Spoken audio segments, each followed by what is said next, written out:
Ini adalah monster raksasa. Ia muncul dari dalam air, sebesar gunung. Kemanapun perginya terjadi kekacauan. Untuk menghancurkannya, manusia menggunakan senjata tercanggih. Pada hari ke-6, binatang itu juga dimusnahkan. Saat ini monster tersebut menghancurkan 3 kota dan jutaan orang tewas. Dan ini baru permulaan. 6 bulan kemudian, monster kedua muncul. Lalu 3 anak, 4 anak. Manusia sadar bahwa akhir dunia telah tiba. Seluruh dunia bersatu. Untuk mengalahkan monster, manusia telah menciptakan senjata paling ampuh. Baju besi robot. Penambahan baju besi cyborg telah membalikkan keadaan. Kemanusiaan menang. Namun dengan meningkatnya frekuensi serangan, kekurangan armor juga muncul di saat yang bersamaan. Pengemudi tidak banyak. Setiap operator adalah 1 lawan 1000. Di bawah serangan monster, operatornya menjadi semakin berkurang. Manusia harus mempertahankan. Mereka membangun tembok besar di pantai. Dalam pekerjaan berbahaya ini, orang meninggal setiap hari. Namun Raleigh tidak takut. Dibandingkan menghadapi monster, membangun tembok hanyalah hal kecil. Raleigh juga mengemudikan baju besi cyborg. 5 tahun lalu, saat berperang, saudara laki-laki Raleigh meninggal. Dari sana, Raleigh diam-diam membangun tembok. Namun hari ini membuatnya tidak bisa duduk diam. Di Sydney yang diserang monster, tembok itu tidak bertahan setengah menit pun. Bisa juga dikatakan segala upaya sia-sia. Pada titik ini armor robot diaktifkan sekali lagi. Panglima itu menghubungi Raleigh, ingin mengundangnya kembali ke medan perang. Dia ingin membuat rencana. Ternyata monster tersebut berasal dari lubang 2 dimensi di dasar laut. Hancurkan saja lubang itu, ada kemungkinan untuk menghentikannya. Manusia akan bertarung bersama 4 armor cyborg yang tersisa. Yang pertama adalah Storm Crimson Tiongkok. Set kedua adalah Cherno Alpha Rusia. Set ketiga adalah Eureka Riders Australia. Dan baju besi terakhir adalah robot yang digunakan Raleigh untuk dikemudikan. 5 tahun yang lalu rusak parah. Saudara laki-laki Raleigh meninggal. Hari ini, baju besi itu dikembalikan ke medan perang. Namun Raleigh masih membutuhkan pasangan. Kandidat terbaik adalah gadis Jepang Mako. Namun dari percobaan pertama di antara mereka ada masalah. Menghubungkan membutuhkan 2 operator, yang menggabungkan semangat keduanya. Tapi Mako menderita trauma mental yang parah. Kenangan menyakitkan itu membuatnya hancur. Senjata armor itu diaktifkan. Luncurkan saja, seluruh pangkalan akan diratakan. Seorang ilmuwan memutus aliran listrik ke armor tersebut. Simpan 1 gol untuk semua orang. Tapi monster itu datang lagi. Kali ini muncul 3 monster. Armor merah raksasa ini disebut Storm Crimson. Sekarang ia menggunakan 3 bilah berputar untuk menghadapi monster kaiju. Storm Crimson memercikkan darah monster itu dengan lengannya. Monster itu meraih Storm Crimson.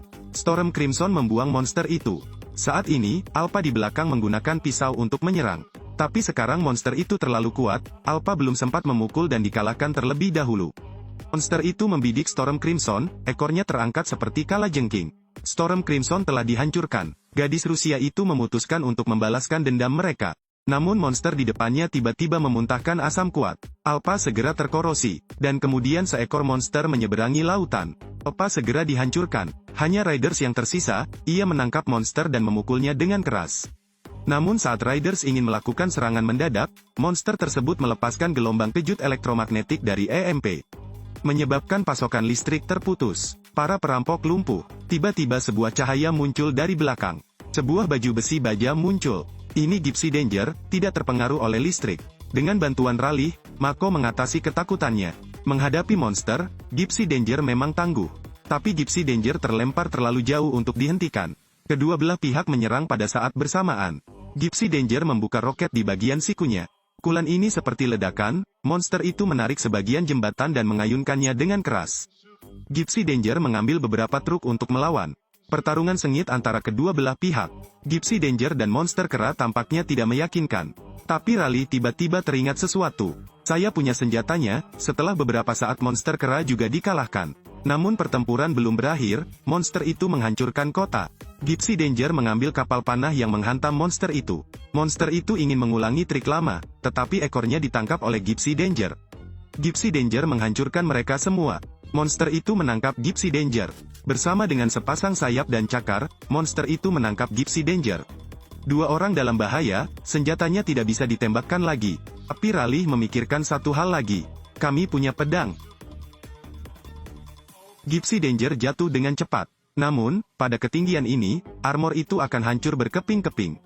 Raleigh sedang dalam ayunan penuh, di ketinggian 6.000 meter memuntahkan bahan bakar. Jet yang kuat memperlambat kecepatan jatuh, Gypsy Danger mendarat dengan selamat. Semua orang bersorak, namun masih ada satu pertempuran terakhir yang menunggu mereka. Kedua baju besi itu dijatuhkan ke laut, mereka bersiap untuk berperang untuk bertahan hidup melawan monster planet. Armor itu bergerak perlahan di dasar laut. Tidak jauh dari situ, sebuah bayangan lewat. Isinya adalah menjatuhkan bom nuklir ke dalam lubang 2 dimensi di dasar laut. Hanya dengan begitu monster itu bisa dilenyapkan sepenuhnya. Namun ketika jaraknya hanya 300 meter dari lubang, mereka semua berhenti. Karena monster raksasa yang belum pernah terlihat sebelumnya perlahan mendekat. Ini adalah monster utama. Ia merentangkan tentakelnya, dan kemudian menjatuhkan robot itu sejauh ratusan meter. Gypsy Danger sedang bertarung, namun dia diserang oleh monster ketiga di belakangnya dan menggigit lengan kanan bajanya. Gypsy Danger menusuk monster itu. Dia menyeret monster itu ke kawah dan membakarnya. Kemudian monster kedua menyerang. Semua orang menyebut Gypsy Danger keluar, tapi Gypsy Danger mengalami kesulitan. Komandan merasa tidak mampu melanjutkan. Jika tidak mungkin mengalahkan kedua monster tersebut, umat manusia akan gagal. Komandan itu membuat marah Raja Monster itu. Menarik perhatian dua monster. Kemudian, gelombang kejut membentuk ruang hampa. Derasnya air hampir menenggelamkan Gypsy Danger. Untung saja bisa berdiri. Ilmuwan tersebut memberitahu Raleigh bahwa jika dia ingin memasuki lubang luar angkasa, dia harus pergi bersama monster itu. Gypsy Danger hendak melompat turun, tidak menyangka ratu monster itu belum mati. Namun Gypsy Danger telah kehilangan kemampuan bertarung. Raleigh mengaktifkan peluncurannya, menangkap ratu monster dan terjun ke dalam jurang. Gypsy Danger hampir hancur dan terancam musnah. Raleigh mengaktifkan gelombang kejut dengan suhu tinggi. Ratu monster itu dibakar sampai mati. Mereka sangat dekat dengan lubang luar angkasa. Gypsy Danger akhirnya memasuki ruang asing. Namun oksigen mereka juga habis, Mako mengalami koma dan kehilangan kesadaran. Raleigh hanya bisa bergerak maju sendiri. Dia membawa Mako ke dalam kapsul penyelamat dan mendorongnya keluar. Sendirian dia pergi ke dunia asing. Menakutkan sekali di sini, Avicii. Ada monster di mana-mana. Raleigh benar-benar musnah, sesaat sebelum meledak. Raleigh lolos. Gypsy Danger meledak dengan dahsyat, menutupi langit dan bumi. Hancurkan dunia luar. Akhirnya celah ruang ditutup. Manusia diselamatkan. Di akhir film, Raleigh dan Mako berdiri di Samudera Pasifik. Helikopter melihat mereka. Tugas diselesaikan dengan sangat baik. Manusia pada dasarnya mungkin lemah, tapi begitu bersatu, mereka pasti tak terkalahkan. Bagaimanapun, perjalanan kita adalah bintang dan laut.